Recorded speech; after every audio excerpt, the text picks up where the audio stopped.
curveball. I'm gonna tell the story about how this whole thing started. All right.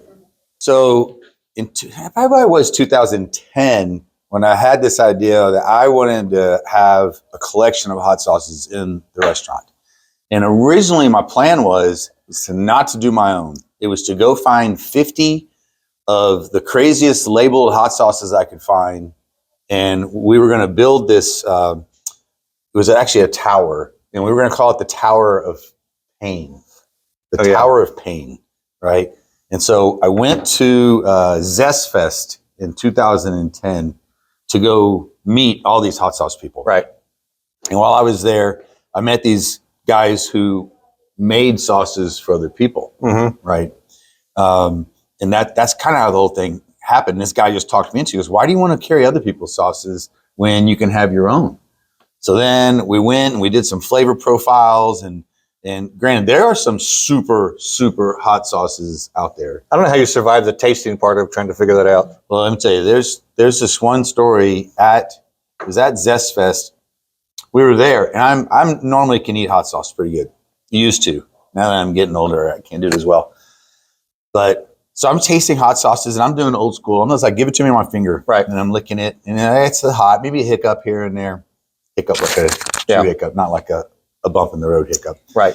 And you weren't actually crying, right? No. So we went to this dinner afterwards, and at this restaurant, they had exactly what I was looking for. They had this Tower of Pain.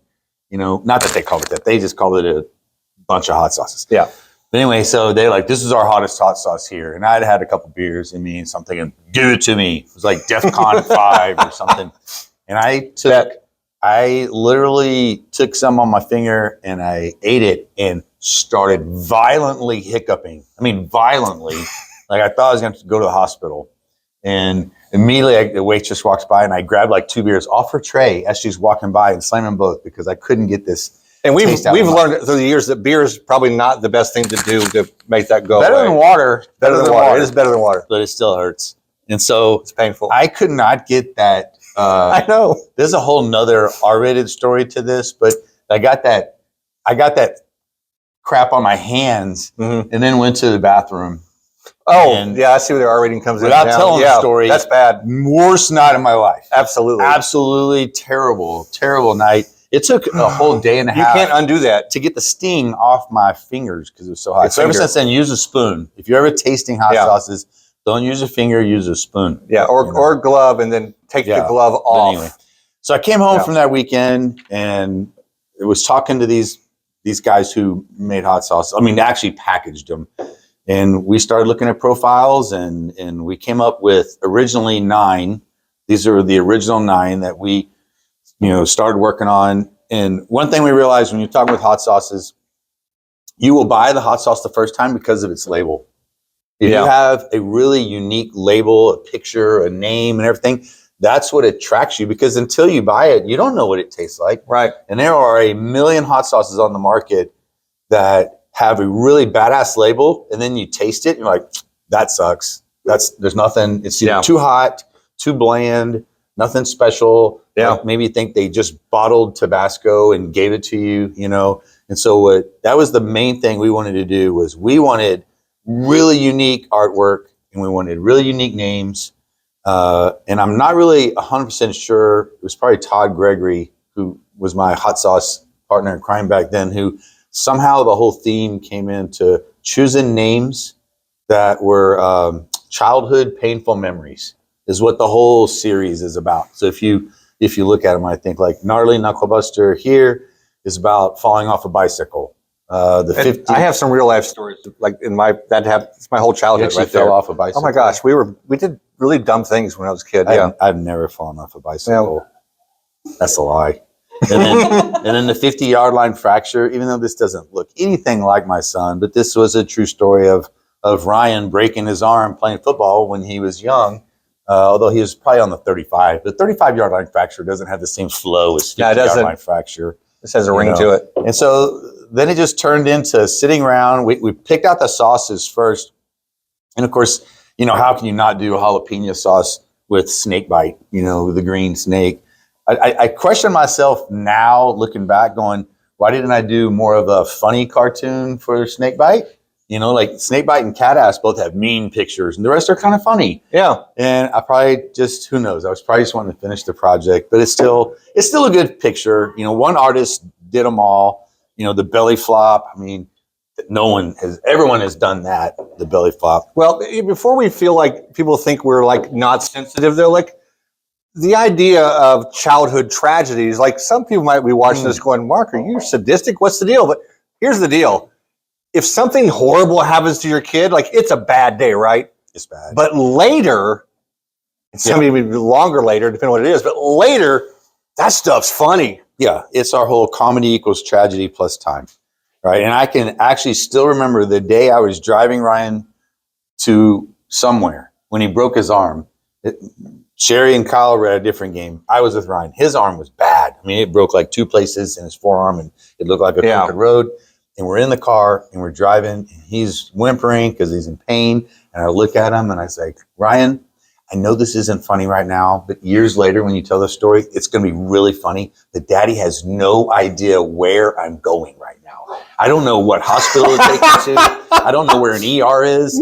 That's Mom's job. I'm by myself right now. I have no clue. I'm trying to call my wife, and she's not answering the phone. So I started calling my friends' wives until I got one of them to finally answer. I said, just go to this emergency room here, which is where I drove and went. This is pre-Waze, right? Oh, I knew where the hospital was. I mean, it was on 290. There's plenty of them. But I had no idea. And I'm sitting there telling them, like, it's not funny now, but it will be funny when you're in your 20s telling the story. But it is true. But yeah, so then when we first come out with the sauces, then it came time to actually writing stories about each one. And so I'm too old to read them now. But on the side of every bottle, there's actually a story about the picture. And most people don't know that. And they're kind of funny. I think it was probably, I don't know, I probably had like 6 beers before I wrote them all, you know, to make them funnier. Maybe 8. Kind of your superpower anyway. You can leave that in. You don't even have to edit that out. Everyone who knows me knows that's how most creative stuff happens. So did you ever have a triple dog area, like college, anything? Like, well, triple dog dairy. I mean, how can you not name a sauce after that? Because everyone knows from the Christmas Story, granted ours isn't sticking a tongue on a frozen pole, but that's kind of where, you know, the whole thought process getting with the peppers. And this logo actually won back when we used to do shows. You know, Houston Hot Sauce Show used to be here every year. We did that. We loved that one because it was close, it was local, it was fun. Yeah. You know, Fred and I went to New Orleans one time. That was a disaster. Yeah, that was not good. It was a very expensive weekend. We had 2 booths, just huge. And of course, what did we not have? Oh, people visiting the hot sauce. Yeah, there was nobody there. It was did this for 2 days. Like, what? Yeah. It was an expensive trip. Yeah. Zest Fest I've done like 3 times. Those were kind of fun. One time I went, I had to set up by myself. That was not fun. But they all, you know, they were good moments because the people that are in this market, they're fun people. They're all our friends. And so even though they were our competitors, because they're trying to sell their stuff too, they'd be in the booth next to us, and I'd say, hey, look, I gotta go to the bathroom. I gotta go to beer. Can you watch my booth? And we knew each other so close that they could stand behind my booth and sell my product if someone walked up. It was kind of cool, you know. And so we finally learned that we were just spending more money on shows than we were making. We were doing good, but then once you added up all the hotels and the travel and pay and all that, but so Amazon hasn't like called us and like we should stop and make a bunch of. But here's the thing. Actually has called us to go on Amazon. And that's the next step for 2024 is to get all of these on Amazon. They have contacted us, you know, but you know, it's so funny because I haven't looked at these in a long time. Since at my house, I just usually keep the gnarly and the 50. But it was great artwork, you know, and so, you know, gnarly is definitely my favorite. There's always the ongoing battle of which one's hottest. I will say Triple Dog's hottest because it's the best logo. Oh, that's what I was telling you, like, at Zest Fest, our first year, this logo won the best logo of all the it's companies. Cool. And it was pretty cool. So I only do those 2. 50-yard line, I like that one too. And I really actually don't even do the other ones because I like the other ones so much. Those happen to be my personal favorites, you know. So this to me is like this is the perfect breakfast taco hot sauce right here. I'm still a gnarly guy. I still put gnarly on everything. I put gnarly on my ice cream if I could, and I would, you know. I can see that. So then the fun part came last year. I'm going to jump to the 3 new people. Right? Oh, ooh. Right. So last year, you know, of course, we have a company that packages this for us. We do not have a machine in the back kitchen that puts the hot sauces in bottles, and so they're called co-packers. So you give them recipe, and they put them in the bottles, and then they ship them to you. Well, last year, beginning of last year, we placed an order, and they a Triple Dog, placed an order, Triple Dog. They send us the delivery. A guy comes in, same guy, he comes in every month, and he buys like 6 bottles of Triple Dog. Comes in, buys it, calls it, says, "That's not Triple Dog." I'm like, "What?" And so bring it back. Let's check it out. Yeah. So he brought it back. We checked it out. We tasted it. I was like, you know what? This is not Triple Dog, but this is good as shit. Like, it is really good. Happy accident. And so I'm like, holy smokes. So I called the co-packer. I was like, look, I'm telling you right now, you think you sent Triple Dog, but it's not. Can you go figure out what it is? So he calls me back and he says, you know, it's just a sauce we were working on. It was a mistake. And I was like, I want it. And so then it all started. I was like, well, if I'm going to do one sauce, let's expand the family. Let's go from 9 to 12. Yeah. So we added on 3. And that was the first one. Ain't Nothing But a Thing. Yeah, this Ain't Nothing But a Thing. Is this the sriracha? Yes. Yeah. So this is just a simple sriracha. It is so good. No, the one that was a mistake was this one. It was this one, Blister in the Sun Pepper Blend. Because this is, I mean, I'm not going to say it's just sriracha. It's a great sriracha sauce. If you like sriracha, it's so great. good. But this one, this Blister in the Bun, this is the sauce he sent that I would just pour this in a cup and eat it like salsa. It wasn't that too hot, but it was that good. And then, I don't know if you can see the logo on this one.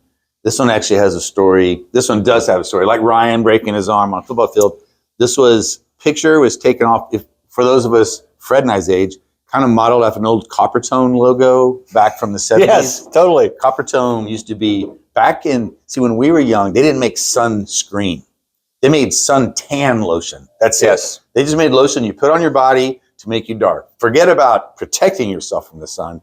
But they used to have this Coppertone. They call it burn gel now. Yeah, the Coppertone used to be a picture of a girl with a dog tugging at her bikini bottoms, just like this.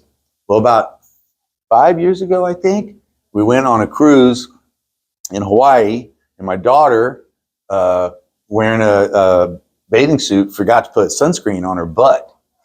And I have never seen a blister like grow like that one did. I mean, it was literally like this big, like one giant bubble. And so when we first started talking about this, and we're trying to think of, and my daughter was telling me, it's like, okay, I need 3 more painful childhood memories, right? I mean, because what do you got? You got a wedgie, right? That hurts. Oh, a belly flop. Yeah. Getting bit by a snake. Getting kicked in the face on a swing. Hitting the face of the ball. Breaking your arm. Bicycle wreck. Oh yeah, getting hit in the face with a baseball. Cat ass getting bit by a dog. And then triple dog. Well, my daughter first goes, what about a sunburn? I went, oh, a sunburn. A sunburn for a hot sauce would be a great story. In fact, let's use the story of your butt getting a blister in Hawaii. So then it turned in, instead of blister. Kate loves that, right? She does love it. Instead of Blister in the Sun, which is a Violent Femme yes, song, it is. We're calling it Blister in the Bun. And then I say, instead of a dog, get a dragon to blow fire on her butt. And that's where this picture came from. Nice. The sriracha sauce, which this one is simply 3 ants carrying off a sriracha pepper. Like, this is a mild sauce. We can literally open it and drink it right now. It's that mild. That's good. And then the third one, everyone keeps fighting over which one's hotter. I was like, all right, let's add one. In the debate now? Yeah, let's add one to the mix. And this one was supposed to look like Kyle. In fact, now that I'm looking at it, all right, I don't know how close I have to get, but if you look at the logo, so my son played college baseball at UT Tyler, and this character in this one is wearing a UT Tyler t-shirt, the T that's with the stars and stripes, like state of Texas, or United States actually. And it kind of has his hair. His hair is a little longer now though. But this one is a Trinidad scorpion pepper sauce. So I would say now this one probably is the hottest one.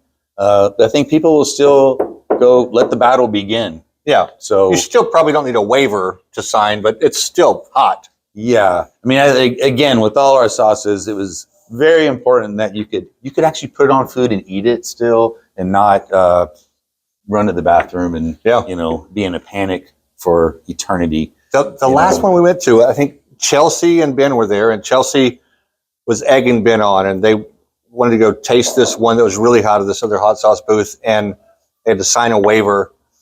And Ben came back and was looking at her and was like, "Why did you do this to me?" And his nose started bleeding, and it wouldn't stop because he was trying to show off. That's a hot sauce if your nose starts bleeding. Yeah, that's hot. Yeah. That's hot. Yeah. So we're excited about getting the 3 new kids to the family. It was funny because I did have to go dig up the same artist that did the artwork. I had to go find his name. It'd been almost 12 years since we did the original artwork. And then I remember when Brenda emailed me and said, "You got to write the stories now too." I'm like, "Oh, I don't even know if I can do that anymore."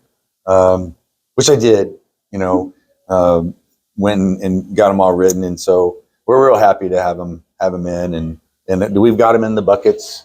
We do, just like this. Now, so. And they're all over the menu too. Like a lot of the sauces you find as ingredients in some of our menu items that which is turn out great, like snake bite burger. Like, there's so many items that gnarly fajitas,